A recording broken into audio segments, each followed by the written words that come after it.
Shalom, Shalom, shalom, shalom, and bienvenue à welcome l'Église to Bethariel, Bethariel où est-ce qu'on a congregation besoin where we meet d'apprendre to learn à more of propos de our notre great Dieu and wonderful magnifique et God. Our merveilleux qu'on study a this besoin week we're d'apprendre à travers worshiping sa Him parole by et fellowshipping one la with communion another fraternelle and entre nous et applying His d'appliquer wisdom in our les daily lives. choses qu'il Now, nous dit let de us faire. not forget that we Nous are sommes in the midst of a dans la second wave of deuxième vague de COVID-19, la COVID. and Il we faut need faire to be attention. careful. On It is connaît des gens real. qui We l'ont know eu. people C'est who pas got vraiment it, and une it's not expérience a pleasant experience. We know intéressante à that. faire. Careful we have to be, but Mais not nous savons que cautious Dieu est about it, souverain for the Lord et is sovereign in all things. Amen. Amen. You know, La last semaine week in our dernière, dans studies on notre étude sur Philadelphia and la Laodicea, Philadelphie et we looked Laodicée, into the church of the end j'ai times and mentioned parlé one major player in d'un church joueur history, important one whose influence extends even dans to our ces times temps de la today, fin, c'est this being the l'Église Catholic catholique. Church. And Et incidentally, curieusement, cette semaine, un this nouveau past livre week, est a sorti new book came out qui titled s'appelait Jésuite Jesuit Kaddish, qui a été écrit written by par a un Catholic prêtre priest catholique, who brought out the qui a role of amené, the Jesuits, qui a fait ressortir le the role that they rôle played in des, history, and des spoke about their Jésuites deep anti-Semitism for the dans last l'Église à travers les 2000 ans 1700 years or passés. so. He first wrote Et a about parlé aussi those de leur Jesuits profond who helped the antisémitisme Jews in the aussi. Holocaust, and he mentioned 15 of them by Il a name. commencé par These écrire were given the title of une, righteous une Gentiles liste or de Juifs righteous among the qui nations ont, that Yad une Vashem, the liste heart of de Judaism in Jésuites, pardon, Israel, qui ont for aidé their les Juifs heroism in saving durant many l'Holocauste, Jewish et il en lives. mentionne 15 par leur This nom. description of the Il les hatred appelle les which justes reigned parmi les among this group nations, mais during vous the last savez, hundreds of le years Yad is, Vashem, qui est le to musée de say the l'Holocauste en least, Israël, very surprising. célèbre leur I héroïsme did not realize it d'aider was that bad, les and, Juifs and his à main, demeurer vivants. main Mais reason for writing this book was to dans ce call livre for, and I qui quote, fait ressortir repentance leur and haine remorse for envers les historical Juifs, wrongs towards Israel. But it il is in décrit this que la one word that he principale uses raison to pour écrire describe ce the livre depth of this était hatred pour, that is an et je eye-opener. cite, la The word is repentance et le remords anti-Semitism. des choses qui ont été faites en Anti-Semitism mal speaks of contre standing Israël. against Mais an already existing il body of parle Jews. souvent de ce While mot, il ne parle pas asemitism speaks d'antisémitisme, of il the parle de desire to completely annihilate asémitisme. the Jewish people. La lettre A, quand on When met we en place grec letter ça A devant in un front nom, of a ça veut word, it dire changes the meaning que ça to n'existe not pas, or without, just like comme si Arminianism. le sémitisme Here was the n'existe pas. powerful group Donc, existing ça within the fait Catholic Church référence, whose dans le fond, à dream, and I quote the author, was for Jewish l'annihilation complète disappearance. du peuple juif. The author Comme himself par is a exemple, Jesuit, lorsqu'on parle and des while gens he's qui ne croient pas very au sincere, millénium, on dit que ce in his sont desire des to repair his huge amillénaristes. Ça wrong veut dire que pour done, eux, his c'est pas que ça n'existe pas, mais ça a barely déjà stands arrivé. on a single Donc, stand of proof. c'est autre chose. While he Et on voit believes and que professes that dans policies in son the livre, Catholic Church il are dit and que will be even better, right? And while il there are y a beaucoup de gens many qui godly sont people within this contre les denomination, Juifs parmi les this church's Jésuites. doctrines Mais relating to il y a Israel beaucoup de has gens not qui changed sont one iota. aussi, It ils may peuvent dire les say bonnes good choses things contre about Jews and about pour les Israel, Juifs, but at the mais à la core, toute it fin, still holds on to the dans doctrine le of fond, replacements, il which parle que ultimately l'Église ends, remplace bars Israel Israël. from any claim to Donc her beaucoup land and de eventually to her gens very religieux survival. font And what cette struck me erreur-là. the most in this book is that the word asceticism Et is on so voit que c'est closely vraiment associated to associé à Jacob's l'angoisse troubles, de as Jacob, Jeremiah de calls the toutes ces prophecy of doctrines Israel qui in sont the end contre times. Israël. And this Ça vient information, by the way, souvent comes from them. de ces And Jésuites-là. because these Et il Jesuits parle also carry the de name of notre our nom Lord. du Seigneur. They are also Il known parle, by the il name, s'appelle the même la Society Société of de Jesus. Jésus. Donc, And so on we a have a beaucoup de great difficultés difficulty right from the à outset expliquer to first aux explain in croyants que believers ce why n'est pas le Messiah of même the Bible is not the Jésus same as qu'ils their croient Messiah. que Cannot ce be qu'il y a the dans same. les Écritures. Donc, This is souvent, why ça we're part working mal and parce que les praying gens ont hard une fausse that the word idée of God would be declared and de ce qui est professed Jésus et everywhere and qui est throughout the vraiment land of Israël. Israel, and also, of course, Donc, to all the Jewish là, people and all the nations. l'antisémitisme qui Let's remember this word, devient encore plus asceticism. clair It will lorsqu'on va become arriver clearer au when we chapitre reach 12 de especially l'Apocalypse. chapter 12 Et of le chapitre Revelation 16 à and propos chapter d'Armageddon et 16 tout ça. about Armageddon On va and so voir on. ça plus tard. Now today we will be Aujourd'hui, on looking commence at une belle section, a great section of the book chapitre of 4. Revelation. On va commencer We par will parler de l'église de begin with Philadelphie, cette Philadelphia, église that great church vraiment of God, près which du started Seigneur venturing qui a through these commencé à open doors ouvrir and of evangelism that les Yeshua portes opened. afin d'atteindre le peuple juif, donc ils confirment leur place dans l'histoire de la Bible et dans l'histoire de l'Église, en montrant que l'Église a besoin d'un côté que les Juifs soient inclus dans l'Église. Et ensuite, on va arriver au magnifique chapitre 4. Et ce chapitre, ça nous donne un aperçu du ciel. Et j'ai vraiment hâte de voir ça ensemble. Mais comme est notre tradition, nous allons commencer par prier et demander au Seigneur de bénir nos enfants. Si vous avez des enfants près de vous, posez les mains sur eux, amenez-les près de vous et priez avec nous pour eux. Shema Israël, Adonai Eloheinu, Adonai Echad, Baruch Shem, Kavod, Malkuto, Leolam, Vaed. Béni soit son nom dont le royaume glorieux arrive bientôt et qui sera pour toujours et pour toujours. Père Céleste, crée à nos enfants un cœur pur et renouvelle leur esprit comme David a prié. Comme Moïse a prié aussi, que nos fils et nos filles te suivent avec la crainte de l'Éternel et gardent ta parole et obéissent à sa voix, qu'ils te servent et te mettent en premier dans leur vie. Seigneur, donne-leur la force et courage de ne pas vivre dans la peur ou l'inquiétude, car c'est toi, Seigneur, qui les accompagne. Tu ne les abandonneras ni ne les laissera jamais. Nous prions, comme Salomon a prié, que nos enfants marchent devant toi, notre Dieu, comme le roi David a marché, avec droiture et intégrité de cœur, faisant ce dont tu lui avais ordonné tout en gardant ta parole. Et donc en purité, en conduite, et nous prions au nom de Jésus. Amen et Amen. Ouvrons nos Bibles dans Apocalypse 3 et on va voir les versets aussi de l'Église de Philadelphie et la Odyssée. Et on va passer à Philadelphie, versets 7 et 8, chapitre 3. Écrit à l'ange de l'Église de Philadelphie, voici ce que dit le Saint, le véritable, celui qui a les clés, la clé de David, pardon, celui qui ouvre et personne ne fermera, celui qui ferme et personne n'ouvrira. Je connais tes œuvres. Voici, parce que tu as peu de puissance, et que tu as gardé ma parole, et que tu n'as pas renié mon nom. Donc, on voit ici, on a commencé la semaine dernière à parler de la clé de David, parlait d'Israël et de son retour sur la scène mondiale avec l'aide de l'Église de Philadelphie. Dans les années 1800, comme on a vu, qui correspond à cette période de l'histoire. Mais d'où vient l'idée de les clés ou la clé de David? Jésus a toujours cité la parole de Dieu et on voit ici dans le livre, dans les passages qu'on voit, il cite les Écritures. Et aujourd'hui, il nous amène au cœur du livre d'Ésaïe. Les clés de la maison de David ont été prophétisées dans le texte d'Ésaïe 22, qui parle de l'autorité de celui qui tient la clé, qui peut contrôler qui rentre et qui sort, et qui rouvre la porte ou qui la ferme.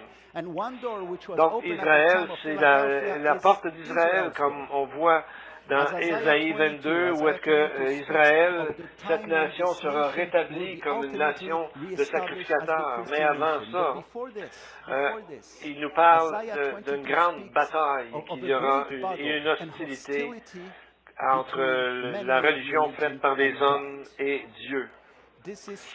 Donc, on voit que ça ressemble beaucoup le texte de Ésaïe 22 et le texte que nous sommes dans Apocalypse. L'Église de la Odyssée qui était devenue si riche, qui disait « Je suis riche, je me suis enrichi beaucoup et je n'ai besoin de rien », alors qu'en fait, ils étaient misérables, nus, aveugles et aveugles, les misérables. Et de l'autre côté, on voit Philadelphie, l'Église fidèle à laquelle Dieu dit, parce que tu as peu de puissance, que tu as gardé ma parole, que tu n'as pas renié mon nom. Donc le nom ici, puissance en grec, c'est le mot dynamisme, comme dynamite ou dynamique, qui parle d'une possession, d'une influence dans un contexte mondial. Donc, ces deux églises, Philadelphie et Laodicée, on peut les voir comme deux personnages, on pourrait les comparer à ces deux personnages, Shebna et Eliakim. Shebna était le trésorier de l'État d'Israël, et on se rappelle de lui qu'il était plein d'orgueil, qu'il s'est même construit une place lorsqu'il était pour mourir. Et c'est à ce moment-là que Dieu lui dit, un peu avec un sens de l'humour, Ésaïe 22, 15, « Ainsi par le Seigneur l'Éternel, va vers ce courtisan, vers Shebna, gouverneur du palais, et dis-lui, qu'y a-t-il à toi ici? Et qui as-tu ici que tu creuses ici un sépulcre? Il se creuse un sépulcre sur la hauteur, et il se taille une demeure dans le roc. » Et c'est là que le Seigneur lui dit à Shebna, « Je te ferai rouler comme une balle sur une terre spacieuse, et là, tu mourras. » Donc, on voit Dieu rit des gens qui mettent leur confiance dans les choses de la terre. Dans le Shebna, c'est devenu synonyme de quelqu'un qui aime l'argent. Il y a une histoire dans le Talmud entre Hillel, qui était un chef religieux, ça va comme ceci. Hillel s'occupait de l'étude de la Torah, et Shebna, lui, faisait des affaires. Et ultimement, Shebna a dit à Hillel, viens, fais qu'on va mélanger nos affaires ensemble. Et on va faire des affaires ensemble. Ce à quoi Hillel a refusé, parce que Hillel s'occupait des choses de Dieu et non pas de l'argent, faire de l'argent. Ça nous rappelle un peu l'histoire de Marthe et Marie dans un sens aussi. Donc, Shebna, c'est devenu un synonyme de quelqu'un qui aime l'argent. Un des synonymes. Mais on a un autre nom ici qui ne fait pas comme Shebna de mélanger l'argent et la religion. C'est dans Ésaïe 22, on parle d'Eliakim. Eliakim, son nom veut dire Dieu va élever ou Dieu va appeler. Ésaïe 22, 22. Il dit que celui qui a la clé de David, celui qui ouvre et personne ne fermera, celui qui ferme et personne n'ouvrira. C'est les mêmes mots que dans Apocalypse 3, 8. Quand il dit, avec ce passage, celui qui va ouvrir, personne ne fermer, celui que quand il ferme, plus personne ne pourra ouvrir. Donc, on voit que cet homme, Eliakim, on lui aura donné toute l'autorité sur le temple et sur la maison de David. Donc, cet homme, qu'on n'a pas de fiche généalogique, est sûrement partie du reste des croyants, comme ceux de Philadelphie, qui vont s'élever au-dessus du chaos et des sombres périodes de l'histoire pour s'appuyer sur la fondation de la parole de Dieu. Cette église-là, l'église, la porte est ouverte, est souvent une métaphore utilisée par Paul. Par exemple, Paul, dans Actes 14, 27, il dit que quelques disciples racontant tout ce que Dieu avait fait avec eux, comment il avait ouvert aux nations la porte de la foi. Donc, et comment la clé de David ouvre les portes et partage les portes, en fait, de partager les Écritures aux Juifs. Et encore Pierre, Jésus lui a donné les clés pour ouvrir le royaume aux gentils. Donc, on voit dans Actes chapitre 10 et d'autres textes ce qui est arrivé lorsque Pierre a eu les clés. Il a amené la parole de Dieu à des gentils au départ. Donc, et l'important, c'est de partager la parole avec Israël.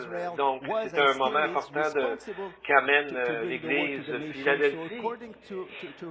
Ils disent aussi que donc l'Église doit amener la parole à tout le monde et ne pas exclure Israël, parce que souvent les Églises excluent Israël dans leur approche. Paul dit dans Romains 11:11, je dis donc, est-ce pour tomber ils, c'est Israël, c'est le peuple d'Israël.